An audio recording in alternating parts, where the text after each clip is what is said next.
Hi, everyone. Welcome to another episode of Omni Athlete. If you're here, it's because, like us, you believe that sport is a vehicle for elevating global consciousness. But you know that elevating consciousness through sport only matters if it actually helps you to achieve a peak performance state, get in the zone, and compete at your highest level. We created this show to highlight the highest achieving mind, body, and spirit competitors to unveil for you the side of sports that most never see and rarely know exists. Okay, so today's guest is a former professional football player, best-selling author, and outspoken advocate for the mental, emotional, and physical health of professional athletes before, during, and after their career. While his list of athletic accomplishments would be a sought-after resume for millions of Monday morning quarterbacks across the country, the struggle he has gone through to claim an identity truly his own has been anything but easy, and is undoubtedly one of the reasons why he's become such a sought-after thinker and writer. After being a self-proclaimed and eager participant of the machine that is professional football, he's dedicated his energy to shedding light on what it means to be a truly modern-day gladiator, for all its raw glory, tribal energy, and physical, mental, and emotional evisceration. His words are unfiltered, authentic, and raw, and infused with the experience, pleasure, and pain of someone who chased a boyhood dream from the streets of suburban San Jose, California, to Menlo Park, San Francisco, Denver, Germany, and Denver again, even while his body and mind continued to fight him along the way. It's my pleasure to introduce the co-founder of Athletes for Care, Nate Jackson. Welcome to the show, Nate. Hey, man. Thanks for having me. Appreciate it.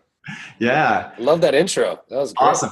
Good. Yeah. Hey, yeah. It's, I just got done reading your first book, so it was super interesting. I think I've been thinking a ton about where to start. And one of the ideas that came just kind of recurring as I was reading is identity and what that's meant to you both pre, during and post career. Yeah, well, as you know, when you become part of a team sport, you become, your identity becomes that of the team.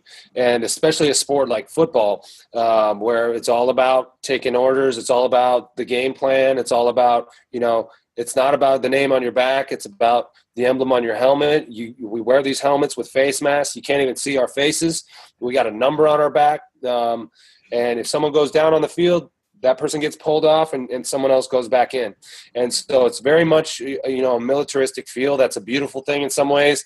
But as far as an individual personal identity goes, it's not so good. And so although, like you just talked about, I'm a writer, I'm an artist now, that stuff was really kind of on the back burner when I was playing football. The most important thing to me was being a good teammate and being the best player I could. And what that means is saying yes, sir, to the coaches and dissecting the game plan and going out there on the field and doing exactly what I was told, exactly how I was told to do it. And so there is a conflict of identity that's going on there. And you don't really see it. You don't even really think about it until it's all over. And at that point, you have to reconcile it. And I think for me, the writing really helped me realize who I was outside of that. And it's helped me move on from it. And so when I talk to guys who are going through that process, I encourage them to, when it's all over, man, get away from the game. You know what I mean? Unless you want to be a coach or you want to be a broadcaster, get away from it and figure out who you really are. And I think it's important for everybody to do that. Do you feel like a lot of guys, as they're playing, have a realization of the tug that's going on internally? Like, do they, it sounded like, just from reading your book, you were, at least, especially towards the end of your career, becoming aware of it. Do you feel like that's something that most guys understand when they're playing, or does it take that post-career reflection to really feel the tug that's going on? I think it really happens afterwards. For me, I was in a unique position because I already kind of knew I wanted to be a writer. And so I was writing this online journal for the Broncos website while I was playing for them. I wrote for my school newspaper when I was in college. I had some kind of hobbies that were self-reflective in nature that caused me to look at this stuff. And I also didn't come from a family that was a huge football family. None of my friends went on to play even, college football. Came from a middle-class family in San Jose where my parents were teachers and never really pushed me into sports at all. They were kind of wanted me to use my mind. And so I always had that tug going on. Also because my path into the NFL was not, through Division I program. I did not get recruited. I didn't get scouted. I wasn't at a big school with a big booster program. I was at a Division III school where, the NFL was nothing, was not guaranteed for me. And so I had to think about other things. And I would say sometimes during the off seasons in the NFL is when I would sit around thinking, who am I really? How do I feel inside of this system? Am I doing the right thing for me? Because my body was really, really hurting, and I was feeling a little bit subjugated in the system as a free thinker. I would have problems sometimes with sitting in meetings and being often berated by a man who could never really do it himself, and now he has the power to tell these 25-year-old men that they're pieces of shit for not getting the block exactly like he wants it to be. And so there were some of those moments where I was like, what am I doing? But for the most part, the number one thing on my mind was football glory, and riding this train as far as it would take me, doing what I had to do to play well on the field, to ingratiate myself with my coaches, to be a good teammate, like I said. And so it really didn't happen until it was over, man. And then it came flooding. It came flooding out. And I think all guys deal with that to an extent. But I felt like I was scratching at it prior to that. And I tried to relay that some in the book. And typically when a guy gets to that point where he starts questioning the system, it's almost over for him, because you need obedient soldiers out there. You need guys who don't question it, because you're running down the field. For a guy like me who played special teams, I'm sprinting down the field 40, 50 yards and throwing myself into another guy as hard as I can. And so there's not a lot of self-preservation in your mind when you're doing that kind of stuff. You're not thinking about your long-term health. You're not thinking about your well-being or if this is the right thing to do for you. And so that stuff really doesn't happen until it's all over. Can you, my background is in martial arts, so there's an element of violence that goes with fighting, right? In the same way that, football is this contained violence you talk about, so like viscerally. Do you think it's possible to play with that level of violence? I think you kind of just touched on this for a little bit too, but can you do it understanding that there is going to be life beyond that next hit, that next play this season, 3 years down the road? Can you do it understanding that there is something bigger out there? I don't know if you can. Because when you're in a fight, for example, you're not thinking about tomorrow, and if you do, you're probably going to get your ass kicked. You have to be in the moment. And actually that's what living is. That's what happiness is, right? Not thinking about tomorrow, not thinking about yesterday, thinking about just what's in front of you. And the thing about football and fighting and sports is so great is it presents you with a challenge right in front of you that requires your full attention. If you don't give it your full attention, you're going to lose or you're going to get hurt. And that's something that I really respect about sports, and I respect that about football. And now that there is no football for me, I struggle with how to find that in the moment bliss, that thing that you don't think about the past, you don't think about tomorrow or the future, but there is this balance that needs to be struck, or there are people, or there is a need for people to be looking after these guys when they can't look after themselves. Healthcare is an example. I'm sure we might get to this later, but these guys don't have healthcare when they're done playing. They get it for 5 years and then they're on their own for the rest of their lives. And that's only if you become a vested veteran. If you don't have 4 years under your belt, let's say you play 2 and those are a rough couple of years, well, you're not going to get any help after the fact. And so my big advocacy thing now is, helping these guys get what they need on the back end. I never wanted protection on the field. I didn't want someone to say, hey, don't hit him so hard. The reason why you go out there is because you want to be in that tornado. You want to be in that fire. Same with fighting. You go out there because you want a fight. And football players are the same way. And I think to be able to be your best, you have to be focused only on now. Is that fight what pulls you in, do you think? When you kind of think back to, maybe, pre-high school and high school days, when you first had that feeling with football, was it the fight that pulled you in, that feeling of that instantaneous bliss, or what is that thing that pulls athletes in any sport, right, into this system, this machine that really does systematically strip them down, yet creates a feeling of instant and fleeting euphoria, right?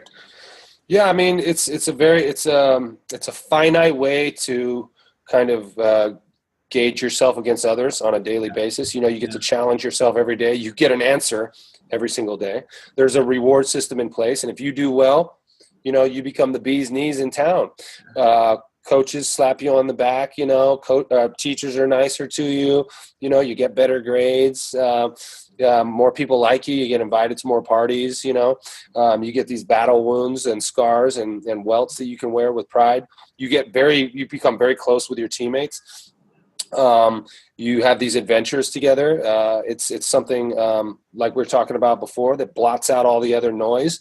You know, for a kid like me, I was kind of an anxious, rambunctious, kind of a rowdy kid. And I was not very good in class. I mean, I was a decent student, but I was always very antsy. I didn't want to be there. I was a little bit of a troublemaker, but you get me out on the field I was a swimmer and a soccer player as well, but you get me at practice and it was something that I really loved doing, and expending energy was awesome for me. And for me, growing up in San Jose, California, I was a big 49er fan. The mythology around the 49ers, I think, had a lot to do with why I loved the game so much, because of the way we experienced it in my neighborhood. The kids in my neighborhood, we'd be out in the street playing football. We'd be at the park playing football. That was what we did. And I fell in love with these guys, these older men who are my heroes, Jerry Rice, Joe Montana, Roger Craig, John Taylor. All those guys from those teams became my heroes, and I wanted to be like them.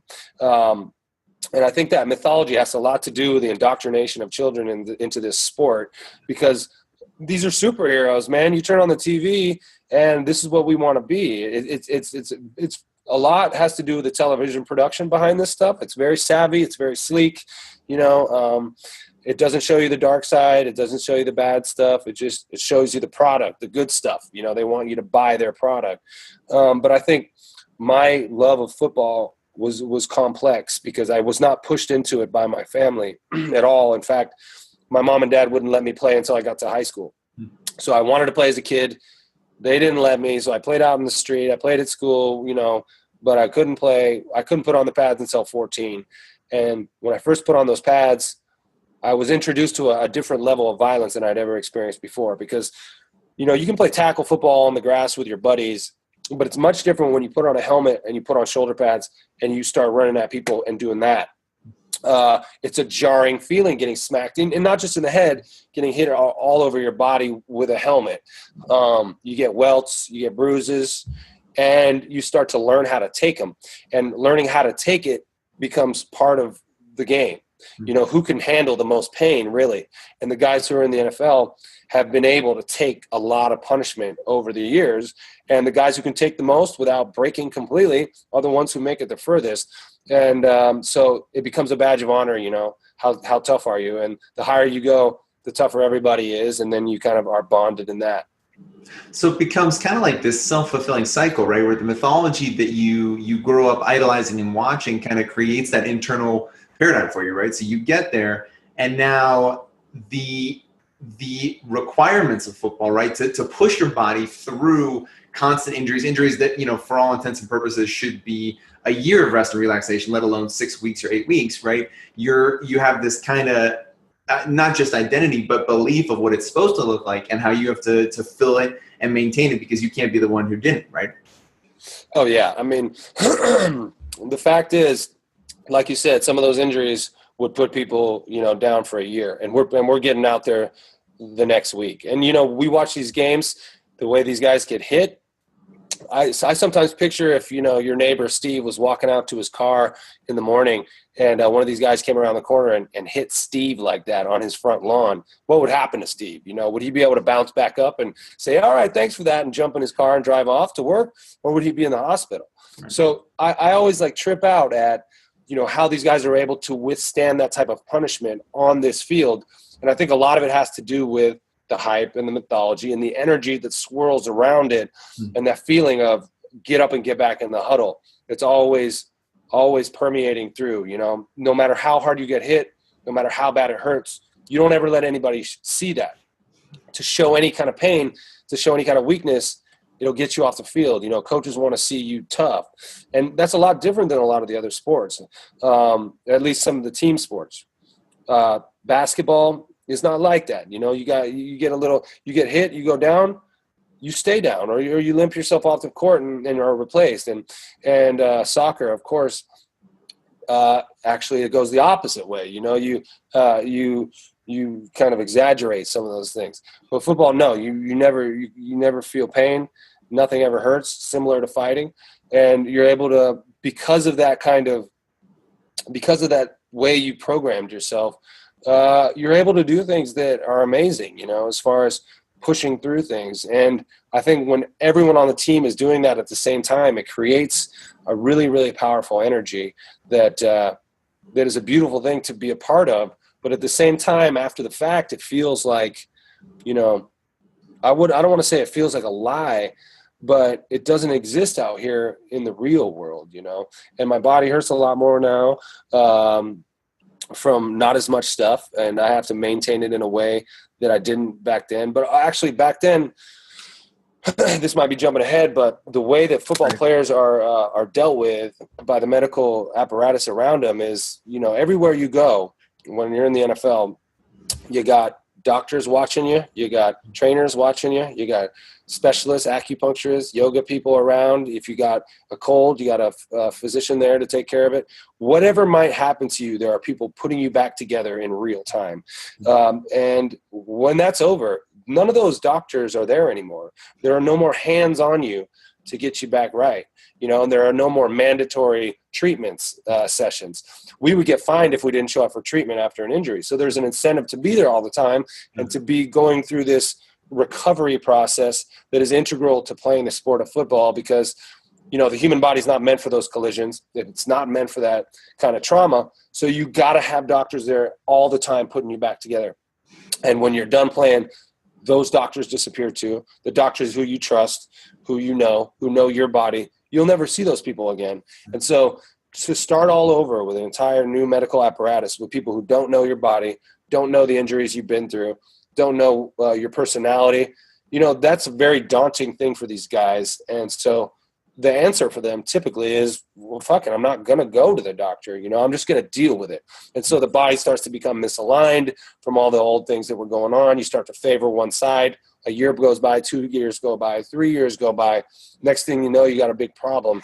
And a lot of that is fixed with medication or abuse of medication or abusing drugs. And, one of the things that we want to do with Athletes for Care is help guys get off those drugs, get off those things that they become dependent on, get their body realigned, get back in touch with a more natural way of living in the world instead of smacking each other, because you can't do that.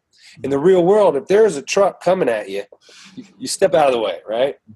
But in football, that truck's coming at you, you got to take it on the chin, and you got to do it with a certain technique, or else you're going to get yelled at. So there's a lot of things you have to unlearn after you're done playing. But it's a long road for that, for sure.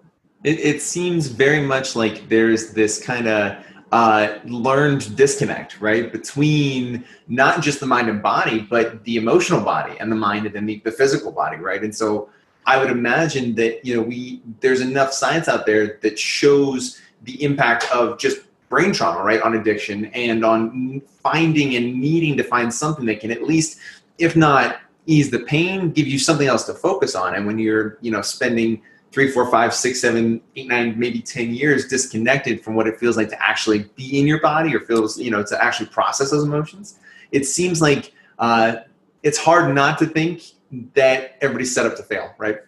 Yeah. And the brain trauma discussion is a difficult one for football players to figure out, because when I was playing, I played 2003 to 2008, and we never even heard the word concussion. They didn't talk about it. They didn't talk about our brains. It was kind of assumed that when you play football, you're gonna get dinged up. You're gonna be dizzy sometimes. You're gonna see stars. And everyone dealt with that because it's not a painful thing. The brain doesn't feel pain. The rest of your body does. And the way I looked at it, as long as I can run, I'm fine. I can deal with anything above the waist. I need to be able to run. That's the one thing I need. If I got a bad shoulder, I can favor it. And if my brain hurts, or if I'm feeling a little foggy, well, then whatever, that's fine. That's part of the game. Well, what we now know is that might be part of the game, but that's damage to your brain.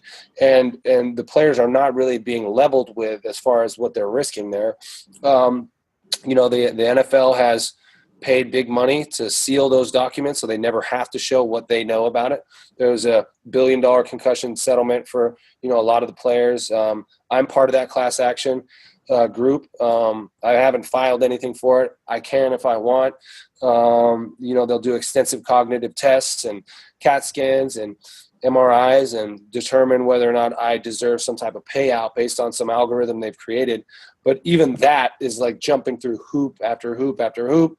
Lawyers, doctors, these are things that football players don't do well. One of the really hard parts about life after is that the red tape of the real world, which is kind of, emails, insurance forms, phone calls, we're horrible at that. I mean, we were intentionally kept away from that, the language of life that happens in the real world, in order to just focus on the game plan. We speak this incredibly complex football language that would sound like a foreign language to anybody else who steps in one of those meetings. People say football players are dumb all the time. Well, if you stepped into one of those meetings, you'd be like, what are you guys talking about? I have no idea what this means, because if you're not around it, you don't understand it. And the same goes on the other foot. If football players are not around normal real world conversations, they won't understand it. And so when you get outside of it and you're trying to decipher these healthcare forms, and you're trying to figure out how to apply for a job and be creative and talk about, and deal with all your stuff. I mean, there were people at our facility who would deal with parking tickets for us. If we get a parking ticket, you hand it to someone and they'll take care of it.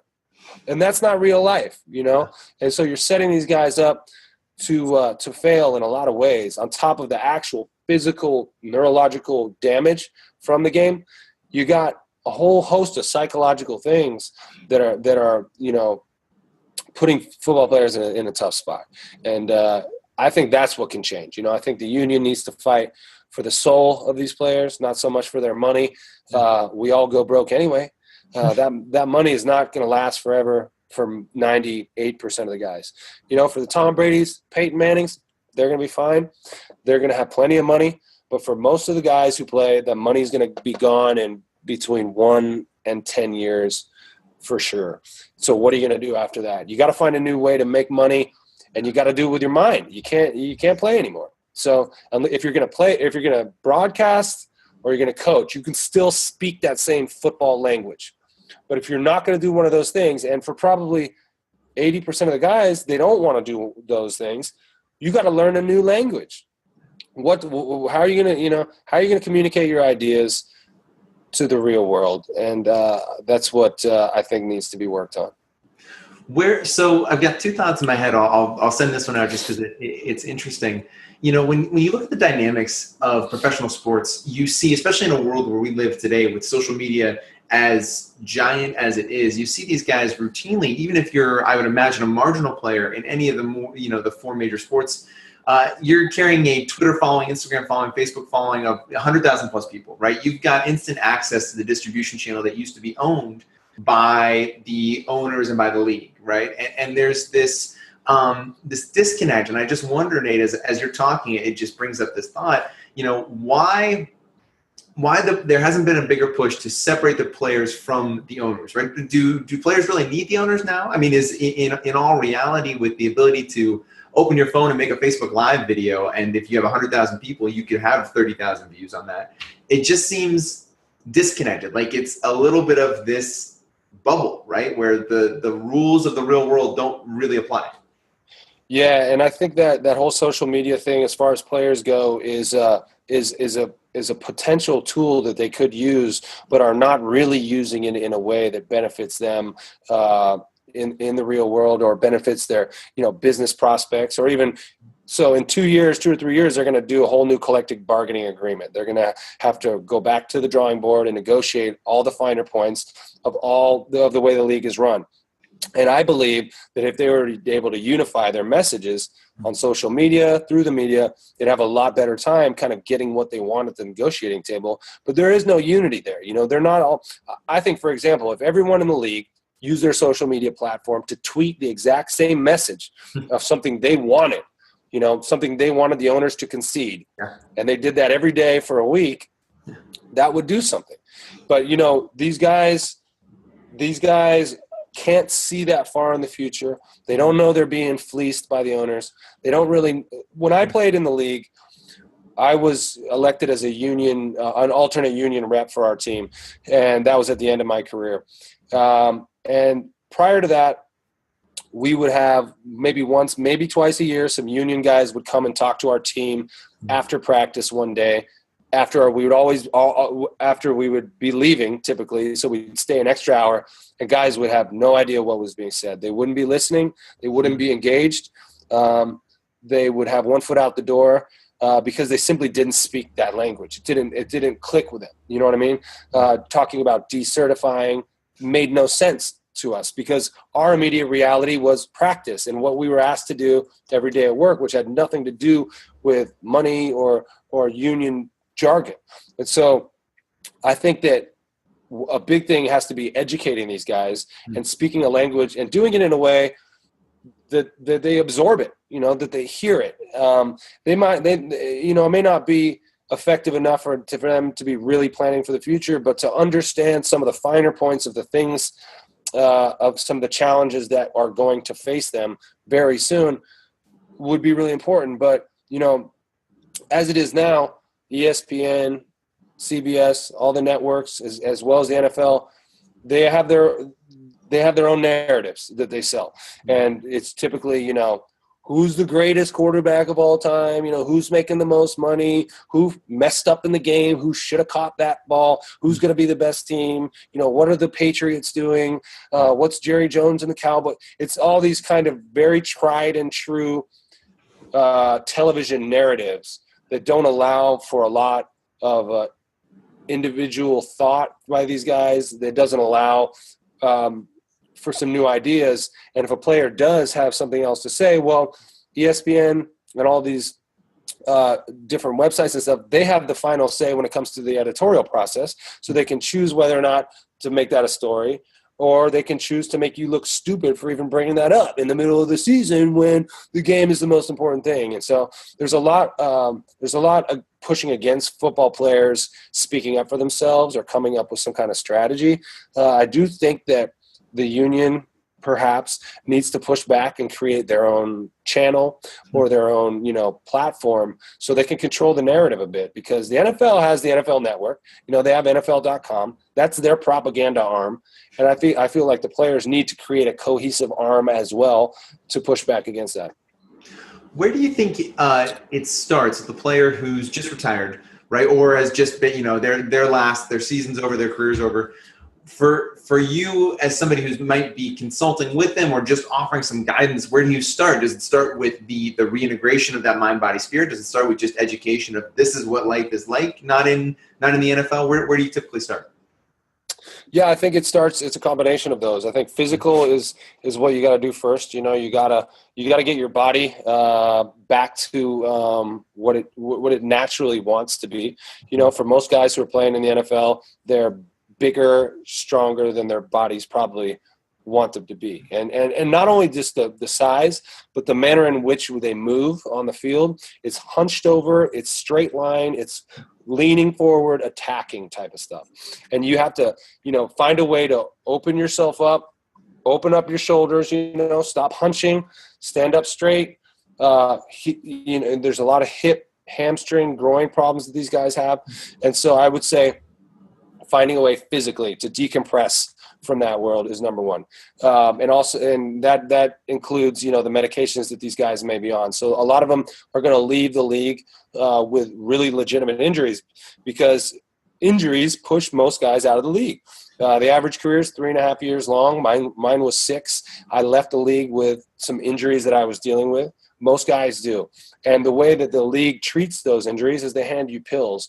And so when you leave, is actually a really, really vulnerable moment for becoming dependent on certain substances, because, you leave, you got some legitimate injuries, you got no prospects, you got nothing but time, and then here you got these pills. And so, next thing you know, you might be addicted to these pills. And so I think getting a hold on the medication that you're using is big, as well as physically decompressing. But then the mental stuff, it's a little more difficult to pin that down, because you have to, like we were talking about before with the identity, you got to separate yourself from it. And I encourage guys to use the money that you made in this football life to fund your pursuit for your next self. You know, use that money, take the time you need to find what you really are. And whether that's going back to school, taking classes, whether that's, you know, traveling, exploring the world, whether it's, you know, trying new professions, whether it's, for me, it was writing, you know, it's music, it's art. I think there are a lot of really creative athletes out there who don't have an outlet for that creativity.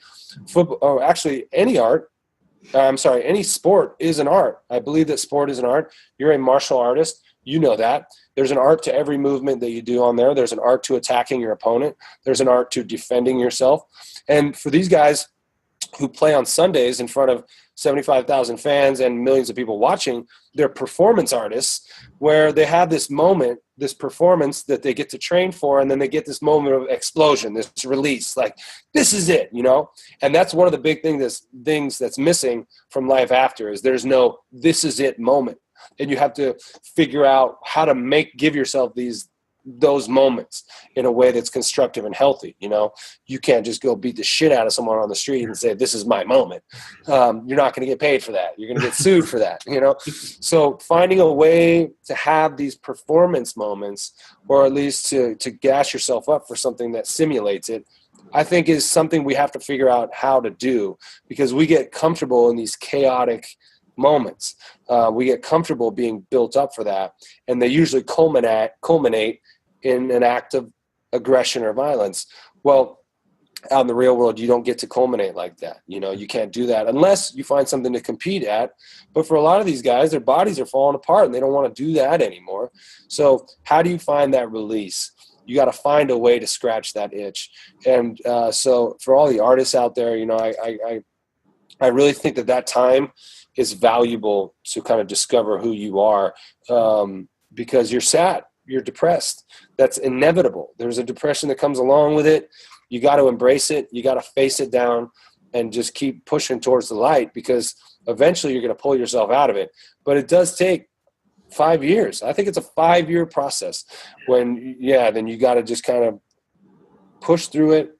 You know, you're going to feel awkward a lot of times in social situations. You don't know what to talk about, because typically everything you ever talk about when you're playing is football. Everyone wants to know about football.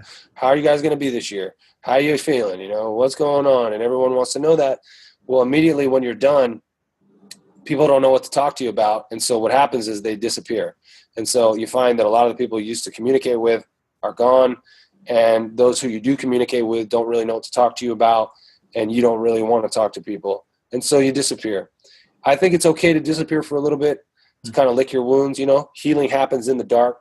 And so it's okay to go and figure out what's going on. But you can't get bogged down in substances, and you can't, you know, drink it away or even smoke it away. I'm a cannabis advocate, but you can overdo it. And, you know, you can't just sit in your house taking bong rips all day. And so, you know, remembering the old days, you got to get outside, you got to challenge yourself. And so that's what I advocate for. Yeah.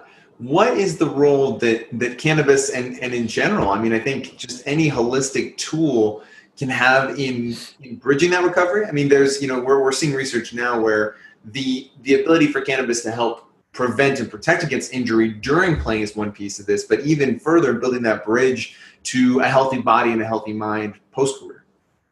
Yeah, it's infinite possibilities here with this plant. And so we're just starting to learn about it. And what's been cool about Athletes for Care and meeting these guys is that we had similar experiences around the game with this plant on our own. You know, we weren't communicating with each other at this time, but we all kind of came together and found out, oh my gosh, we have a lot of similar experiences with the rejection of the pills, with the adverse reactions to those, and to figuring out that this plant worked well for us. And coupling that with some of the scientific discoveries about what you were just suggesting about brain health. What we're finding is that cannabis can be a neuroprotectant, meaning it protects your brain in advance of a brain injury. Now, I started trying cannabis when I was in high school. I actually tried it for the first time a month before I ever put on a helmet for the first time. And so unbeknownst to me, I was actually protecting my brain for what I was about to do, which was the next 15 years of headfirst violence, right? And so cannabis was not something I did every day in high school. It was social for me at the time, but I didn't know that it was also medicinal. And so there's distinction between rec and medical. Well, some people naturally reach for this plant because it works with their faculty, and it actually is medicinal for them. Like I was telling you before, I was kind of an ADHD type of kid. When I discovered cannabis, I mellowed out. I relaxed a little bit. I stopped disrupting class as much. And I wasn't stoned in class. I just had a different mindset about myself and where I fit in society. I think I became a better student, a more conscientious individual, and I believe that it solidified some of my hand-eye coordination and made me believe in myself. I recovered well. I slept well. That's a big thing about cannabis. You rest well. You sleep well. You're not tormented by nightmares or dreams. For the after effect for a player dealing with life after, there's an element of PTSD that goes on. Your dreams can torment you. I still have football dreams to this day that I wake up thinking, what the fuck? I mean, these football dreams are always incomplete. You know, they're always something's wrong. I can't get into the stadium, or I can't find my helmet. You know, the game's going on. They say, Jackson, get in there. And my helmet's nowhere around. These are weird psychological issues with the game that I don't think will ever go away. But when I do consume cannabis, I don't have any of these dreams. I don't feel any of that stuff. But for the guys who are playing and the guys who are using cannabis, science is suggesting that they're protecting their brains and they're helping them heal after a brain injury. They say along with a neuroprotection, there's neurogenesis after a concussion, after brain trauma. It helps. I think the league, is going to come around to this eventually, but it is still Schedule I narcotic according to our U.S. government, and I don't see the NFL really moving on it until something's done in that regard, especially because it's not legal medically in every city that there's an NFL team. It is in 22 of them, I think, but that means that there's 10 where it's not, and so that creates a tilted playing field as far as an incentive for a player to go to a certain team or whatever. And so until it's legal in all those cities and they can monitor that, I don't think they'll move on that. That being said, for former players, this is something that's a really, really viable option, especially in states where it's legal medically. We're not talking about recreational. It's another discussion, but for the guys who are dealing with post-career trauma, physical, mental, cannabis can really help. For me, like I said, I left the league with a lot of injuries, but I never really got into the pills because I preferred cannabis. And so I leaned on it pretty heavily those first couple of years, maybe a little bit too much. But I feel like, it was necessary for me to heal, for me to heal. And it also, as far as the art goes and the writing goes, I feel like it helped me conceive of some of these bigger picture ideas. It helped me focus on that I was writing about. I don't necessarily like to write under the influence of cannabis all the time, but I do like to edit under the influence of cannabis because I'm able to see kind of redundancies in my own work. I'm able to be less sentimental about the things I've written and kind of chop off paragraphs that don't need to be there. See, one of the things a writer can get caught in is being too wordy, saying too much, or saying the same thing twice, and sometimes you don't even see that you've done that unless you look at it from a different angle. And the cannabis, for me, allows me to look at it from a different angle and kind of circle the wagons as far as a concept or an idea goes. And it also allows me to not be so sentimental about my own memories and about the things I've written. Some people, not everyone's going to get everything you say or think that everything you do is amazing. As an artist, what's most important is to find the most effective way to tell a story. And you got to give a lot of yourself, but you also have to be critical of yourself. And so cannabis has helped me with that. So I think, the actual on the field physical trauma stuff, it's great for rest. And then for finding yourself afterwards, I think it's great. But it can be, I'm sure people who abuse it and who do smoke too much of it. And it makes them, not their best selves. And so there's a fine line with any substance. Hey, if you drink too much water, you'll kill yourself, right? And so you got to find that balance. It's interesting, as you describe it, Nate, what it really sounds like cannabis can do for you is, at least in your experience, help you step outside yourself, right? And really see from a different, just as you said, from a different perspective, maybe a little bit removed. there's this notion, a lot of times, and Ryan Holiday, who's another writer, uses this term stimulus and then response, right? The time between stimulus and response, and in a sport like football, and really, I think any, hockey, I'm sure is very similar too. You're essentially trained to not have any time between stimulus and response, right? It's literally stimulus hits, then I have to respond because either it's my life or the other guy's life, right? Or, in that sense. So what other ways have either you seen, experienced, or do you think players in the game or athletes in different arenas can train to understand when there's a moment where they need to go from 0 to 60 and when they need to have that moment to step beyond themselves and say, what's the context that I'm dealing with right now? Yeah, that's one of the hard parts, is that feeling of, urgency that's fostered in the system, where it's right now, what are you doing right now? Yeah. To all of a sudden, okay, we're outside of that. Now I have to take a step back. I can't jump into every fight. I have to think about things. I have to come up with a plan. I have to find the words for it if I'm going to articulate my ideas to someone and get them to get involved with what I'm, believe in what I'm doing. And I can't just run through every wall. I think meditation and yoga is really good for that. I mean, I need to do more of that. I do get a little high strung sometimes, and I need that release. And I know there are a lot of guys that I know, Eben Britton in particular, Chris Borland, some guys involved, really enlightened guys, former football players who are big on meditation.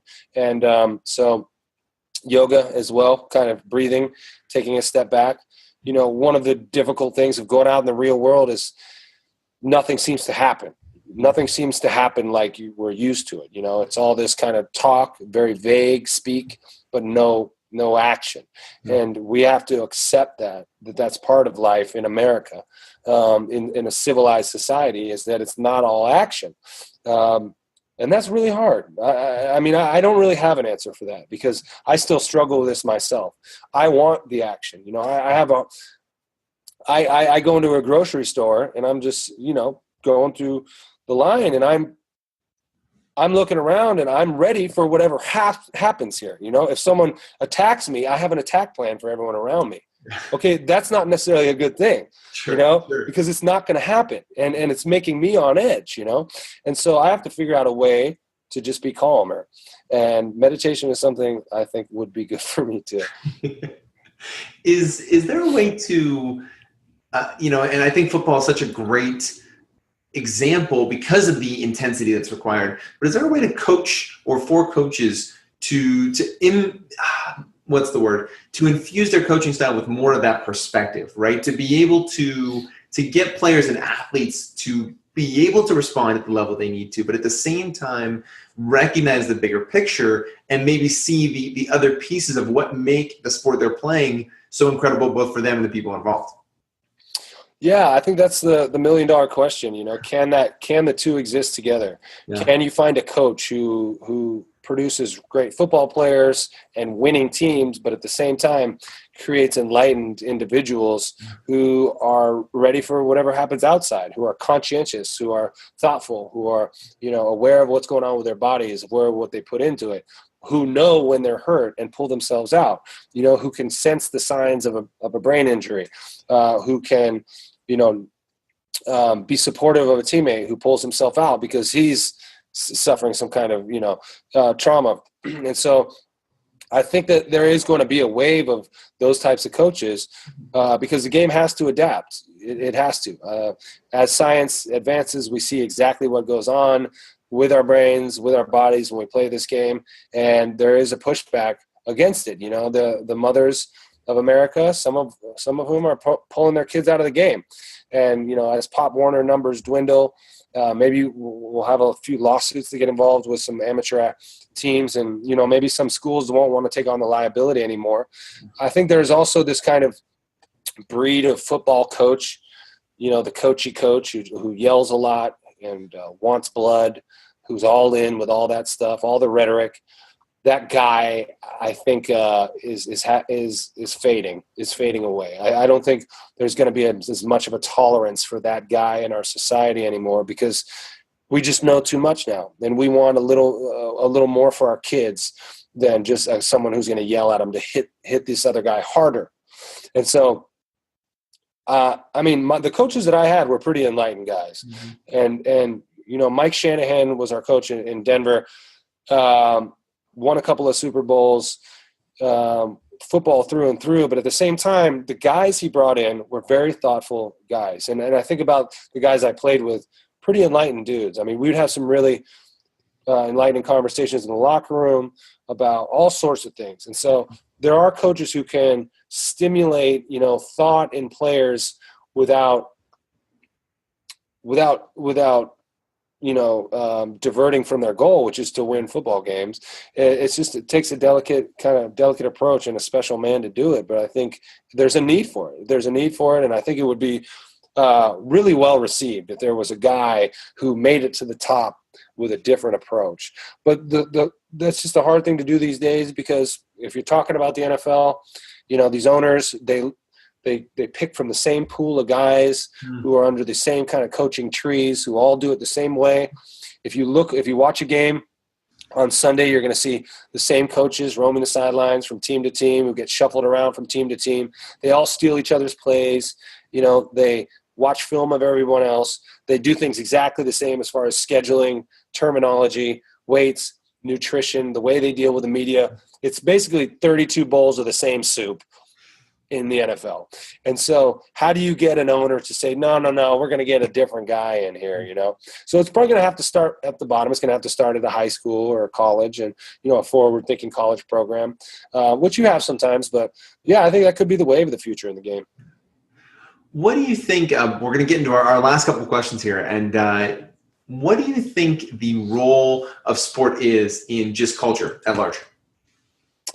I think it's a unifying role. I think it's, it has a tribal role in a lot of ways. This modern society where we don't hunt for our food, we're not at war with the next town.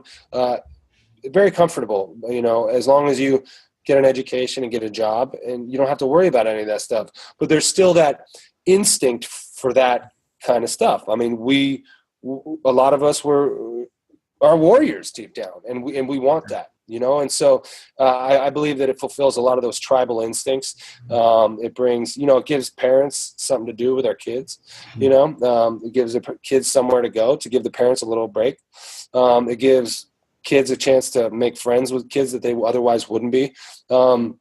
It's healthy. It's good for you, and kids have a natural instinct to run and play. And so I think that's just kind of the harnessing of that natural instinct and putting some rules behind it. But, it's also turned into industries that make money. And so there's that whole element to it. And television, it's an entertainment industry now. TV is huge in the NFL, and it all kind of trickles down. And so there's TVs in the living rooms of every family in America, and they all see this stuff, And so it's kind of baked into the cultural bread of America. But I think it has such a big. We're a very competitive society. We love to compete. Everything's about beating the guy next to you. And that's what sports is about. And it's in the spirit, in the original spirit of sport, it's done so, on good terms. You don't wish any ill will against your opponent. You just want to beat them, and then you shake hands at the end. And so in its purest form, it's got really inclusive, communal linings to it, but sometimes it gets kind of skewed by the way we pursue money and fame. Before I ask our last question, where can these guys find you online? Well, I don't do a lot of online stuff, but I do have a Twitter handle at Nathan Serious. That's pretty much it. But we also have me and Eben Britton have started a podcast called The Mindful Warrior. We've got 15 or 16 episodes right now, so we're just starting to get started. But you can check that out on iTunes, Mindful Warrior. Awesome. Okay. So the last question, Nate, is what does it mean to be an Omni Athlete? Well, to me, being an Omni Athlete is about engaging not just your physical body in the task, but your mind and your soul involved in it, and being well-rounded and a complete athlete. We have a tendency in this society to become so specialized in the sports that we pursue, and not just the sport, but the position. if you're a pitcher, that's all you do is pitch. If you're a kicker, that's all you do is kick. If you're, an offensive lineman, that's all you do are those techniques. And it's no surprise that there are so many injuries now on all sports because we're overdoing it with one movement.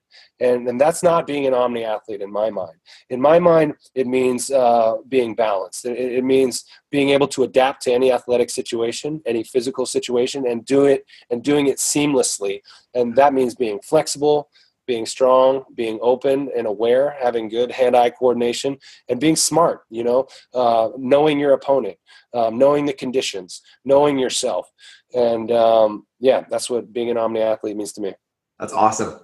This has been awesome, Nate. Guys, when you go into Nate's world, whether it be the Mindful Warrior podcast with Evan, whether it be Athletes for Care, or even just his books, you're going to experience a level of honesty and just pure realism around what it means to be an athlete that I don't think we have enough of in the world right now. So as you go into that, recognize that whether you're a coach or an athlete, there's so much to be gleaned from understanding what sport is with your eyes open and what it means to look at sport through the lens of professional versus it's just pure nature. And Nate, I think you do an awesome job of communicating that. So thanks for being on the show. It's awesome. Thanks, Josh. And hey, let me tell you, man, this was a pleasure. You're doing a great job too. I appreciate your words and keep bringing it to them, man. This is very important. Thanks, Nate. All right. See ya. Cool. See ya. Thanks. Yeah. As always, guys, if this content is adding value to your lives and specifically to your performance as an athlete or as a coach, please like and share our content so that we can grow this community. That's what we're after right now, is just growing this community and helping as many athletes and coaches as possible access the teachings on peak performance, mental and emotional self-management, spirituality, love, achieving what it feels like to be in the zone and in a flow state, and everything that it is to be an Omni Athlete. We want to get this message out to as many people as possible, and we need your help to do it. So if it's adding value and it is truly helping you as an athlete or as a coach, please like and share this content. And until next time, guys, mind open, eyes wide, feel into it, play.